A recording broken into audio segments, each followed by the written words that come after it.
Paul, what are your thoughts on that game today? Disappointed with the result. Incredibly proud of the performance. I think that it was a massive turning point in the 32nd minute when Billy gets sent off for a second soft yellow. Both yellows soft in my opinion. And up to that point, we'd looked very much on top. We'd created 2 or 3 great chances. Looked the better team, which was needed. After what happened the previous week. So to go down to 10 men and then concede a goal relatively early after that, and then I've got to say a fantastic goal from them the second, great cross in from Fuller, bullet header from Pryor.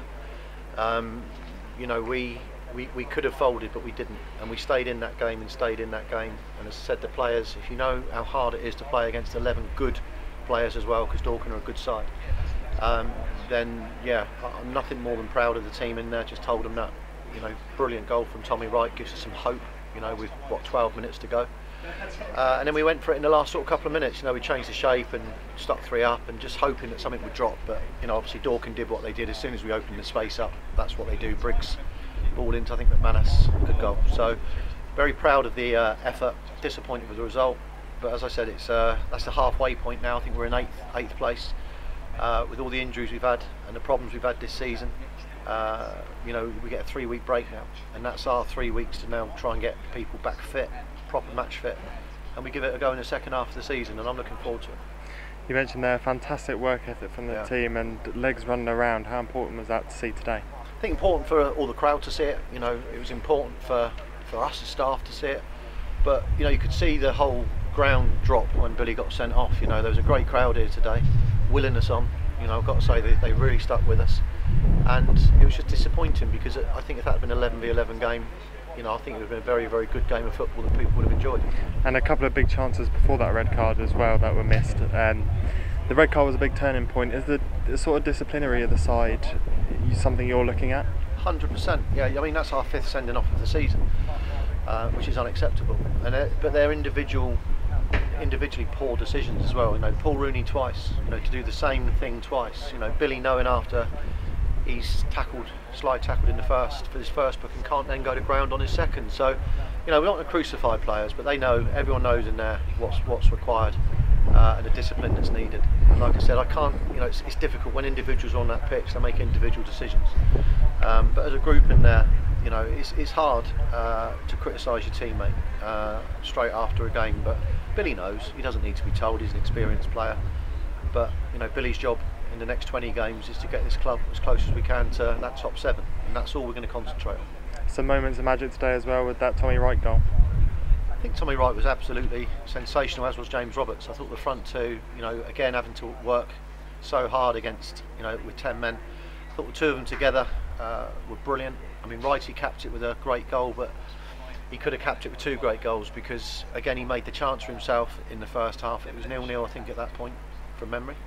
Was it 0-0? I think so, yeah. Yeah, so, he beats the defender, beats the goalkeeper, starts to stumble. You're waiting for the ball to hit the back of the net and he just puts it wide. And Jake McCarthy, another chance, 6 yards, great cross, 6 yards out in front of goal. Just couldn't quite sort his feet out. So, James Roberts' shot, good save from their keeper, palmed out, could have gone to anyone. So, sometimes football's like this. You've got to take the rough with the smooth, the highs and the lows. But I keep saying that, as a group in the dressing room, we're strong. I think we've got 20 games to go. I won't judge the group until the end of the season. But what I also know is this group will be together in year 2 as well. It's a good group of players here. And we've got a lot of confidence in them. So, like I said, 20 games, second half of the season, we're 8th, which said, bearing in mind the injuries, I think we've done okay, more than okay. And let's judge us at the end of April.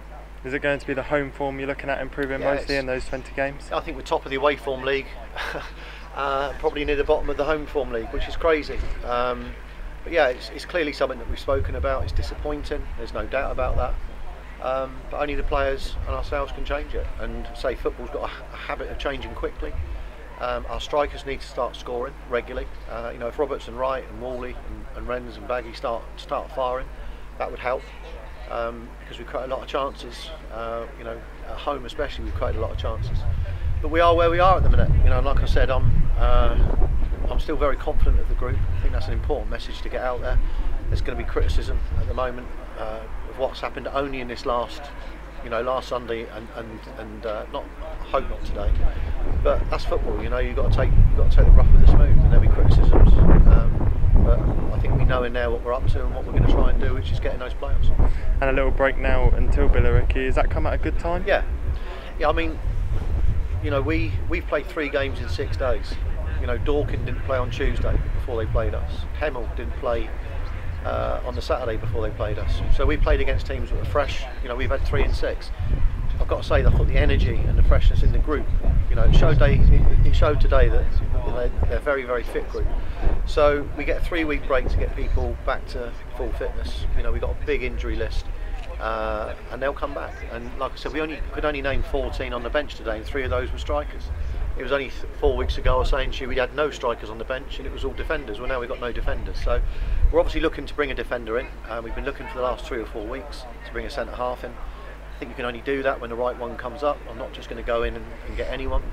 So we are looking over this next 2 or 3 weeks to bring one player in to help the group. And like I said, I'm looking forward to the second half of the season. And you're hoping to get a few bodies back as well in that break? Yeah, I think so. I think there'll be 2 or 3 that come back. Certainly Paul Rooney will come back from concussion, although he is suspended for the Billericay game. Oscar Goban with his knee, really hopeful that Oscar will be back in that 3-week period. You know, Nicky Bailey with his calf, again, we're hopeful that he'll be back. Alex Wall has now got a little niggly calf, so he's just been so unlucky. Every single week something else comes up. So, you know, I've listed 4 top players there for this level of football that we're missing, but you know, we just get on with it. And like I said, we're not doing anything other than looking forward to these next 20 games. Lovely. Thanks, Will. Thanks, Adam.